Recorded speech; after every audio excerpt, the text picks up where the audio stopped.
Ganeng atuh sia teh.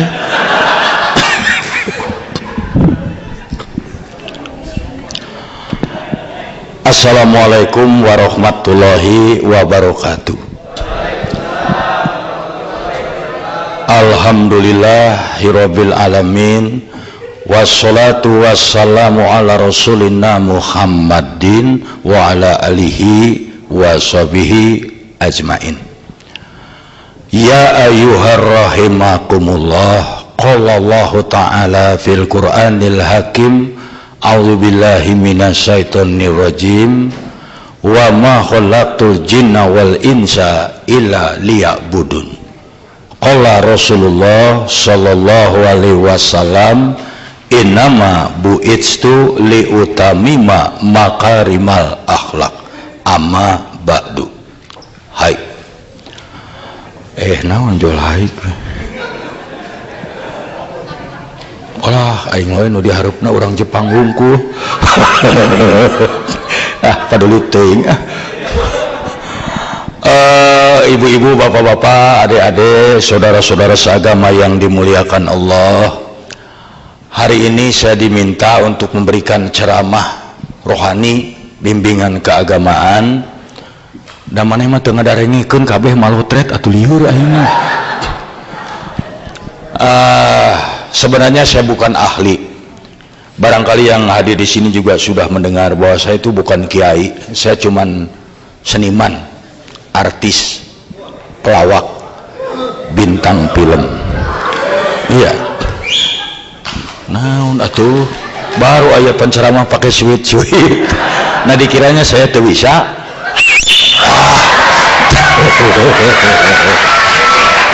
Nah, baiklah. Di dalam kesempatan kali ini saya ingin membawa kepada yang hadir sebuah kisah yang pernah terjadi di masa pemerintahan Khalifah Sayyidina Umar bin Khattab, yaitu kisah seorang panglima Islam, Jenderal Khalid bin Walid. Jenderal Khalid bin Walid seorang jenderal yang ditakuti lawan dan dicintai kawan. Namanya harum kemana-mana. Kalau beliau datang ke suatu tempat disambut dengan meriah. Hidup Khalid bin Walid, hidup Khalid bin Walid, kira-kira begitu. Once time, satu waktu, maaf pakai bahasa Inggris, aduh, maklum pendidikan Amerika. Satu waktu Jenderal Khalid sedang berada di garis depan medan peperangan. Tiba-tiba secara mendadak datang sebuah surat perintah dari Panglima tertinggi Sayyidina Umar bin Khattab. Isinya singkat. Dengan ini saya nyatakan Jenderal Khalid bin Walid dipecat. Segera menghadap. Menerima surat pemecatan itu Jenderal Khalid sampai tidak bisa tidur. Masalahnya bukan apa-apa, karena merasa tidak bersalah. Nah, adik-adik yang kerja di sini juga dipecat tidak pugu-pugu, yakin tidak bisa tidur.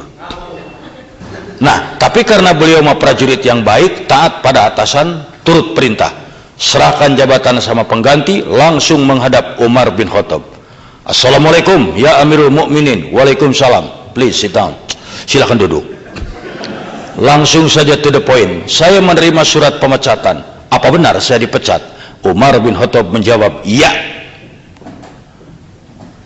Kalau soal dipecat, itu hak Anda atasan, saya bawahan. Tapi boleh saya tahu apa kesalahan saya sampai dipecat? Umar bin Khattab menjawab, Anda tidak punya kesalahan. Hah? Tapi dipecat? Apa kurang baik saya jadi jenderal? Umar bin Khattab menjawab, di zaman ini Anda jenderal yang terbaik. Tapi dipecat? Iya. Kalau begitu jangan bikin saya penasaran. Boleh saya tanya, apa alasan Anda memecat saya? Dengan santai Umar bin Khattab menjelaskan, ya Khalid, Anda itu jenderal yang baik, panglima yang baik.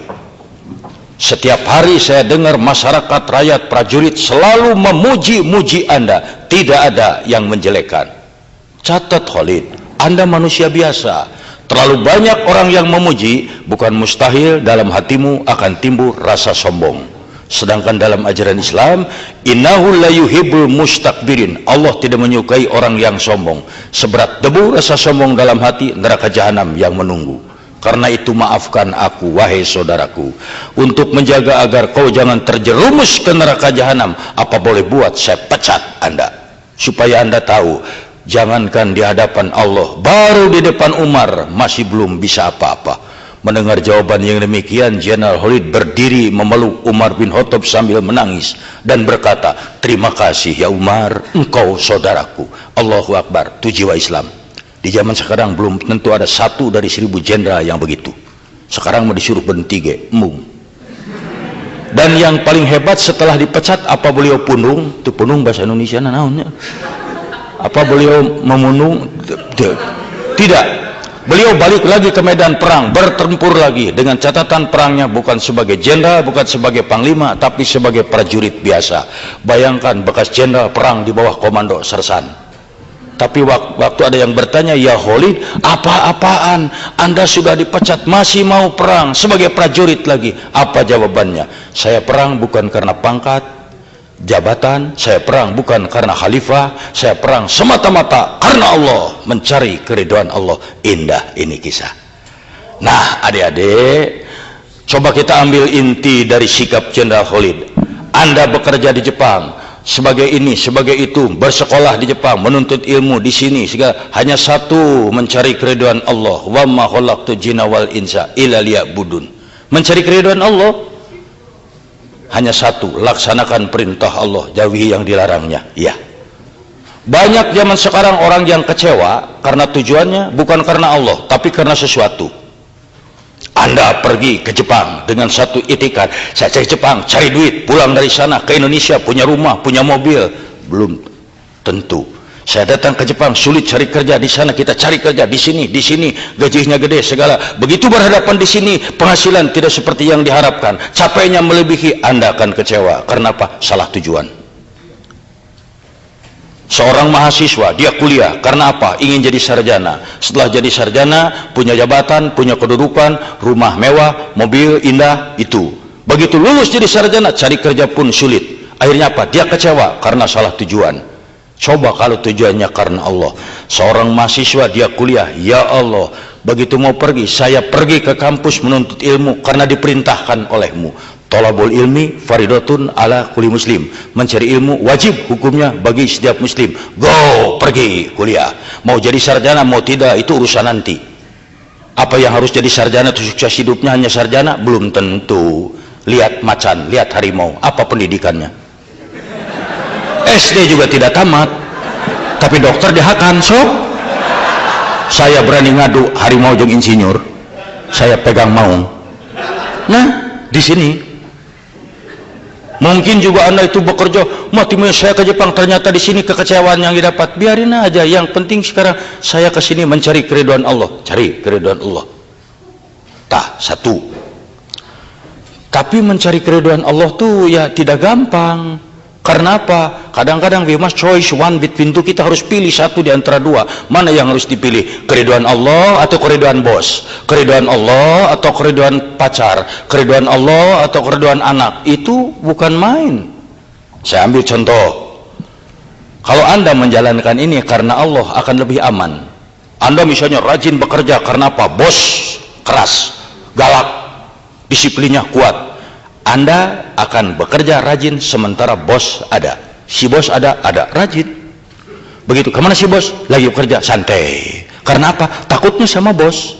Tapi kalau takut karena Allah, Anda dikerja di ruangan sendirian, tidak ada siapa-siapa, pengawas, kawan, bos tidak ada, kerja aja sendiri. Karena apa? Saya rajin bekerja karena Allah. Yuk. Dipecat pun kalau Allah ridho, mau apa? Wah, Kang Ibi ngomong mah gampang. Tidak, yang ngatur rezeki Allah. Bos juga kalau dipecat sama Allah, mau apa? Iya. Orang ngomong, itu ngomong mah gampang. Tidak. Saya Kang Ibing tidak punya kantor. Pelawak, di mana sekarang pelawak kantornya? Tidak ada. Kalau dihitung di atas kertas, Ada yang manggil ngelawak, anak saya bisa makan. Kalau tidak ada yang manggil, anak saya barangkali sulit makan. Teori, prakteknya, Masya Allah, tidak punya kantor, villa ge boga, mobil halus, penghasilan teu eleh kudu di Jepang. Naon aing gigi ka Jepang da di Indonesia gaing beunghar. Ini kepo deui. Bukan masalahnya apa-apa. Saya lihat tuh ada yang wanita lihatnya nih bengong nih. Saya juga ngerti dalam hatinya ngomong, itu si Ibing di kaset di televisi mah belon, asli nama ganteng. Benar tah? Tidak usah ditepukin. Saya bukan burung merpati. Kos japati aing pun jeung liur kamera aing mah yeuh. Nyerabeng kieu. Nah, ini. Tapi yang paling sulit itu bentroknya. Sekarang diridhoi oleh bos, tidak diridhoi oleh Allah, diridhoi oleh Allah, tidak diridhoi oleh bos. Mau apa? Itu sulit. Umpamanya nggak usah jauh-jauh. Islam mengajarkan sholat, tapi kantor Anda tidak memungkinkan untuk sholat. Coba, bisa saya sholat, tapi bos bisa berkata, pilih mau sholat, kamu keluar dari sini. Kalau tidak sholat, sok ikutin peraturan di sini. Allah memerintahkan, aqimus sholat, dirikanlah sholat. Bahkan masalah kakum fisakor, apa yang menyebabkan kamu masuk neraka, itu karena tidak sholat. Mungkin berat. Saya paksakan sholat, saya dipecat. Saya tidak sholat, Allah. Tapi kalau kita mau, bukankah Allah mengajarkan kita untuk berjuang? Hadapi dong bos, minta dengan tenang, buktikan dengan baik. Saya yakin sebagai manusia hatinya luntur. Masa iya sih 5 menit dari sekian jam diminta untuk jadi itu? Kalau perlu sholat dengan diem. Ya liur panitia, ya bolak balik wae. Itu. Tuh ternyata yang mengganggu itu panitia itu. Selamat datang. Masa ada kiai ngerti aing. Duh, saya tuh sebenarnya mau serius tapi aduh hese. Nah, ini. Nah, mana rai kieu aing ceramahna tuh. Nah, contoh yang lain. Ini juga yang harus berat. Umpamanya di sini seorang bapak misalnya atau seorang ibu itu Islam memerintahkan salah satunya umpamanya ya ayuhannas kulu mimma fil ardi halalan thayyiba wala tatabi'u khutuwati syaiton innahu lakum aduwwum mubin. Hei manusia, hei orang-orang, makanlah makanan yang halal di muka bumi ini, jangan ikuti langkah-langkah setan. Kita diwajibkan mencari yang halal, tapi satu waktu godaan, bukan main. Umpamanya Anda punya adik, punya orang tua di tanah air, minta duit untuk dibelikan apa kek, Anda lagi tidak punya duit. Satu waktu bekerja di kantor, ada kesempatan mencari duit, tapi tidak halal, ambil aja maling lah, di mana mana mau maya wae. Di situ terjadi perang. Mana yang harus diturut? Ambil barang ini, aman, tidak ada yang tahu. Adik atau anak di Indonesia bisa punya motor, bisa punya mobil, tapi Allah tidak akan ikhlas, tidak akan ridho. Sekarang tolak ini, Allah ridho, tapi anak tidak jadi beli motor. Itu perang yang berat. Tapi kan dalam Islam diingatkan, itu Nabi Ibrahim alaihissalam mendapat perintah dari Allah sembelih putranya Ismail. Itu berat, diturut perintah, anak jadi korban, Allah ridho. Tolak perintah ini, anak selamat, Allah tidak ridho. Tapi beliau Nabi Ibrahim alaihissalam lebih memilih, oke, keriduan Allah kalau perlu anak jadi korban. Tapi kan kita tahu way outnya, diberikan jalan, dikasih sembelihan lain sehingga selamat anak dan tetap taat. Kenapa kita tidak ingat ke sana? Tolak. Takut sama rezeki, nggak usah takut, Allah yang ngatur. Kenapa? Biar bos kita bagaimana kayaknya, dia juga di bawah Allah. Kalau Allah mencabut, mau apa? Sekarang kaya, besok bangkrut, mau apa? Nah ini kan yang tidak gampang, Nah, hadirin sekalian, adik-adik, ada benteng yang paling kuat di dalam kehidupan sehari-hari untuk supaya kita tidak terjerumus, yaitu pandai-pandai saja bersyukur, tasakur binikmah, waskuruli walat takfurun. Bersyukurlah, jangan mengingkari nikmat yang diberikan. Orang yang bersyukur hidupnya tidak pernah takut. Orang yang bersyukur hidupnya tetap optimis. Kalau orang yang tidak bersyukur, dia lihat air minum setengah gelas, dia akan ngomong, air saya tinggal setengah gelas. Tapi orang bersyukur akan berkata, alhamdulillah masih ada air saya setengah gelas. Don't be afraid, jangan takut. Kenapa harus takut? Jangan, salah satunya untuk bersyukur, jangan membanding-banding, lihat ke atas terus. Dalam Islam itu tidak benar melihatnya ke atas. Orang lain di Jepang 1 tahun sudah punya ini, saya udah 5 tahun belum punya apa-apa. Jangan lihat ke sana, lihat ke bawah. Berapa banyak orang yang ingin ke Jepang? Anda nggak percaya, buka lamaran untuk kerja di Jepang, untuk misalnya ijazah SMA, kalau nggak sarjana juga seabrek-abrek daftar. Siapa sih yang nggak mau ke luar negeri? Apalagi di kita masih luar negeri minded. Iya, sudah rasanya lebih hebat. Anda berpikir Anda sudah di Jepang, kenapa Anda nggak bersyukur? Saya yang ke Jepang sulit. Saya ke Jepang karena orang pinter. Kan baik. Kumaha aing sulit. Anda harus bersyukur. Aduh, kita capek kerja. Nggak apa-apa, berapa banyak orang yang ingin ke Jepang. Kalau dibuka lamaran ribuan, Anda sudah di Jepang, kenapa nggak bersyukur? Salah satu bersyukur, gunakan setiap kenikmatan untuk ibadah ke Allah. Ya Allah, saya ini di Jepang, belum tentu semua orang bisa ke sini. Ya sudah, Anda tinggal bekerja dengan baik kok. Bukan karena bos, bukan karena apa-apa, karena Allah. Yang baik aja kerja. Udah, itu pun akan ditolong. Satu, tuh. Kalau membanding-banding, terutama kalau membanding-banding aja itu nggak akan selesai. Orang lain mah rumahnya gede, saya mah kecil. Lihat berapa banyak yang belum punya rumah. Orang lain mobilnya bagus, saya mah tidak. Lihat berapa banyak yang nggak punya mobil. Khusus buat wanita. Kenapa saya khususkan? Pengaruh wanita sangat besar. Menurut ajaran Islam, zuyyina linnasi hubbus syahawati minnan nisa. Dijadikan laki-laki itu cenderung cinta dan syahwat pada wanita. Sok lihat. Makanya adik-adik kalau suami melihat yang cantik jangan ngambek, malah harus bersyukur.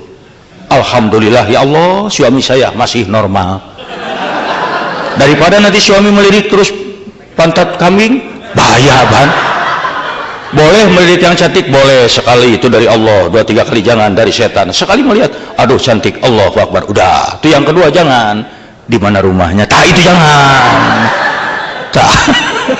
Orang yang mau bersyukur mah tenang-tenang saja, karena Allah tuh yang mengatur. Kalau Anda ingin bersyukur, nanti pulang dari sini lihat wajah sendiri di cermin, akan timbul rasa syukur. Allahu Akbar, alhamdulillah, indah sekali wajah saya ya Allah. Coba lihat ini, mata disimpan dua-duanya di sini, pas sekali. Anda mau digaji 1 juta yen 1 jam, tapi mata ditelunyuk. Memang kalau ngintip yang mandi tenang, terbang kunci gitu. Tapi makan sama repot siapa? Dah saya mah nggak mau. Kang Ibing 5 juta yen 10 menit. Waduh, 5 juta yen 10 menit. Tapi lubang hidung menghadap ke atas, dah repot. Kalau musim hujan gimana? Gitu. Kesana kesini mesti pakai genteng. Wah repot. Tuh, saya mah lebih senang begini. Nah, makanya Allah yang mau mengatur. Jangan takut. Gunakan aja setiap kenikmatan untuk ibadah kepada Allah. Karena apa? Kalau tidak digunakan, ina cilaka. Ada perintah umpamanya dalam ajaran Islam. Ini saya bukan apa-apa. Ini berkaitan dengan musibah ya. Karena yang namanya musibah itu biar di Indonesia, biar di Jepang, biar di Kutub Utara bisa aja kena pada tiap orang. Musibah itu banyak. Dari mulai misalnya kecopetan, kemalingan, kebakaran, dirampok, sakit gigi, itu semua musibah, semuanya tabrakan musibah. Dan yang nanya musibah, kalau dia hinggap pada seseorang, dia tidak pernah pilih-pilih. Dari mulai karyawan sampai direktur bisa kena musibah. Dari yang buta huruf sampai sarjana kena musibah. Tidak ada orang yang bebas dari musibah karena ustadz atau sarjana, tidak ada. Silahkan tanya, Pak, Bapak pernah batuk? Oh tidak pernah. Kenapa? Apa dokter Anda? Saya tidak bisa. Saya bodoh. Bapak pernah sakit mata? Oh tidak pernah. Kapan direktur? Nggak bisa. Nah, dan orang yang musibah tuh ya yakin bangsa manapun di dunia tidak ada orang yang mengharapkan atau kedatangan musibah. Betul nggak? Sok, biarin orang Jepang tanyain, apa mereka ada yang bangun berdoa tengah malam? Ya, saya ingin segera dapat musibah. Baik adik-adik perempuan atau laki-laki berdoa tengah malam, Gusti, saya hayang gerak burut.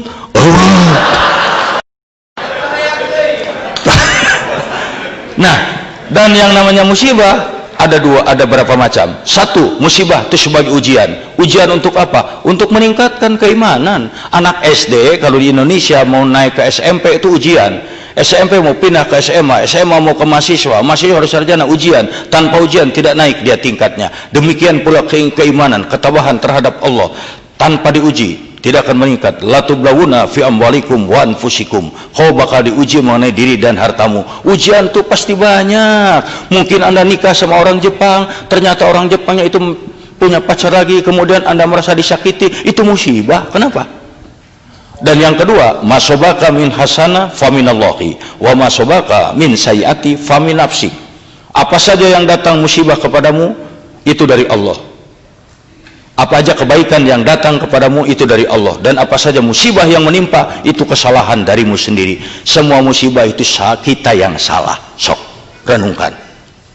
Kita jatuh, lagi jalan jatuh, kenapa tidak melihat kita yang salah? Kebakaran, kita yang salah, kenapa tidak teliti mademin kompor? Kecopetan, salah kita, kenapa tidak nyimpen duitnya di mulut? Di mulut sulit nyepetnya. Tuh, salah kita salah. Tapi mungkin satu waktu kita punya kesalahan, kita punya musibah, dan setelah dipikir bukan kita yang salah. Umpamanya apa aja kesalahannya, Anda sudah begini, sudah baik, ternyata dapat juga musibah. Itu ujian. Itu ujian. Dan yang kedua itu kesalahan kamu sendiri. Ini dia. Karena musibah adalah kesalahan dari kita. Tabrakan, salah kita, kenapa tidak nyetir yang benar? Salah kita. Kebakaran, kenapa tidak teliti? Nah, ini yang namanya musibah itu. Mungkin juga yang lainnya karena musibah kita tidak taat menjalankan perintah agama. Contoh, ini buat di Jepang juga sama. Ada perintah, ya ayyuhalladzina amanu anfiqu min thayyibati makasabtum. Hei orang-orang yang beriman, infakkan sebagian rezeki hasil usaha di jalan yang halal. Penghasilan kita, gaji kantor, hasil dagang, hasil tani, hasil mengajar, bukan untuk kita semua. Di dalamnya ada hak untuk dinafkahkan di jalan Allah. Tolong orang susah, tolong orang butuh, keluarkan, kalau tidak dicabut oleh musibah. Ada teman yang datang, tolong kita pinjam duit, kita lagi nggak bisa duit, padahal ada duit, tapi karena pelit kita ngomong, oh kita juga lagi kosong, bisa dibohongin, bisa, tapi Allah tidak bisa dibohongin. Ada yang sumbangan masjid minta, ada ini tidak dikeluarkan, Allah maha tahu, jangan dikasihkan, jangan dikeluarkan, pelit kita tahan, tapi satu waktu dicabut oleh musibah, cebrot, sakit gigi 2 minggu, keluar duit buat ke dokter, habak rumah diusir, keluar duit buat beli rumah. Ini makanya perhatikan, kenapa meski di sini, meskipun di luar negeri, meski di mana, kenapa orang pelit banyak kena musibah, kecopetan, kemalingan, ditipu orang, ini sakit ini. Entar kalau sudah musibah ngantri baru dia ngomong, ya Allah, kenapa musibah tidak pernah berhenti? Apa dosa saya? Apa? Sudah jelas pelit. Keluarkan selain seri. Mestinya harus berpikir, ini dia, ini yang bisa saya sampaikan. Tidak usah lama-lama karena acara sangat banyak ya, dan sebelum nanti saya juga selesai, ini acara sangat banyak dan diberitahukan nanti panitia tadi berbisik pada saya, selesai acara semua ini yang hadir jangan dulu pulang karena masih ada satu acara penting, yaitu para panitia di sini akan demonstrasi memakan kursi. Wassalamualaikum warahmatullahi wabarakatuh.